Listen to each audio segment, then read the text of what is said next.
detalhes das curvas reversa e acentuada. E agora eu vou te ensinar a fazer esse negócio de uma maneira muito tranquila.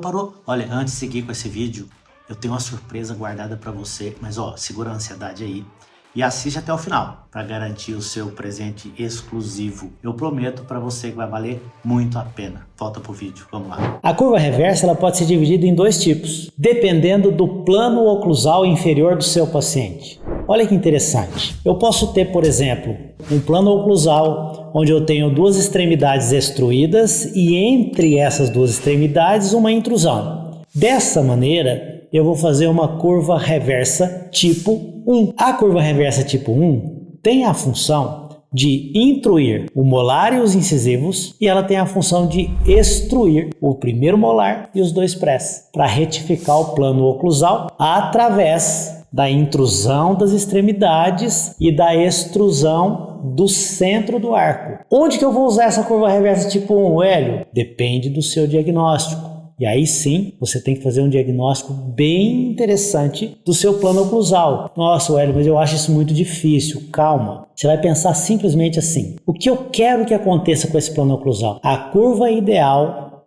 para um caso é aquela que vai fazer ou vai executar o que você deseja, dependendo do diagnóstico. Então eu tenho, por exemplo, um paciente que está falando e esse paciente está mostrando muito incisivo inferior. Esse paciente não precisa de uma intrusão desse incisivo? Então essa pode ser uma curva muito interessante. Por que eu estou usando a curva tipo 1 aqui, professor? Eu estou usando a curva tipo 1 aqui porque eu tenho as extremidades extruídas. Mas eu também posso, para agilizar essa intrusão, ou essa retificação da curva, eu posso utilizar, olha na imagem, um levante no molar. Isso aqui é muito interessante. Inclusive, a técnica ortodontia autoligável utiliza muito esses levantes.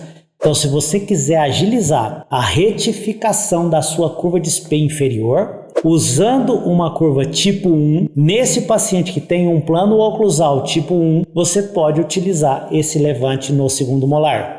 Agora observe que também nós poderíamos estar diante de um plano oclusal inferior e a gente teria que utilizar uma curva tipo 2. O que é a curva tipo 2, professor? É aquele plano oclusal onde nós estamos vendo os dentes posteriores no único nível e chega lá nos incisivos, eles estão extruídos. Perceba que é diferente da tipo 1, porque a tipo 1 o molar também está extruído e nesse caso aqui não. Então nós vamos fazer uma curva reversa, onde o nosso arco ele é plano no posterior e ele intrui o incisivo. Muito importante, o Hélio, qual que é a ativação que eu tenho que colocar nessa curva? Normalmente, como você está vendo nessa imagem, a ativação o arco ele fica próximo da cervical dos incisivos, tanto superiores quanto inferiores. Como é que eu vou medir isso? Você vai medir encaixando o seu arco lá nos dentes posteriores e desencaixando esse fio anterior dos incisivos. Aí você vai perceber que o fio fica perto da cervical. Aqui você está vendo também a imagem do inferior. Veja que o fio na parte anterior também fica perto da cervical.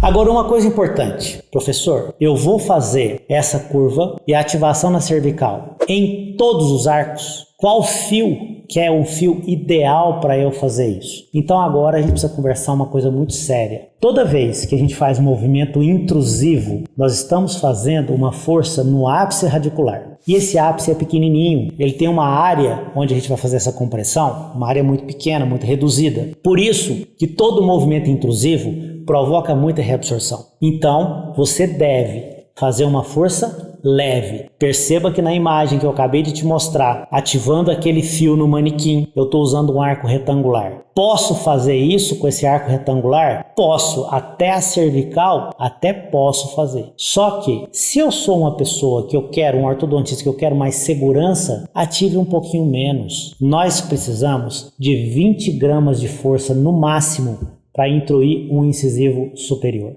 No máximo. É uma força muito leve. Se você colocar 10 gramas de força, vai intruir? Vai intruir. Então eu vou te falar a sequência que eu me sinto bem seguro para fazer esse tipo de intrusão. Vamos supor que eu fiz o diagnóstico, cheguei a um planejamento e eu quero fazer uma intrusão superior e eu quero fazer uma intrusão inferior também, através desses arcos com curva acentuada e reversa. Eu vou, por exemplo, alinhar e nivelar e deixar para colocar esse arco retangular com essa curva só lá na frente, a hora que eu chegar no arco retangular? Não, professor, você não vai fazer isso. O que você vai fazer? Você vai alinhar e nivelar até o fio 16 de aço, você vai passar ali pelo 14, 16 de Naitai. Depois do 16 de Naitai, eu já gosto de entrar no 16 de aço. Aí eu vou no 16 de aço começar a fazer uma curva com ativação lá na cervical. Essa curvazinha superior e inferior com ativação na cervical em um fio 16 de aço, ela faz uma força muito leve. E é exatamente essa força leve que eu preciso para fazer a intrusão. Quando eu chegar num arco retangular, eu já retifiquei o meu plano oclusal. Por quê? Porque eu estou passando pelo fio 16, 18, 20. Então eu estou passando de um fio para o outro, eu vou retificar. A hora que eu chegar no retangular, eu já retifiquei. E eu sei que agora você vai fazer uma pergunta assim, Hélio, tá bom. Nós fizemos curva reversa e curva acentuada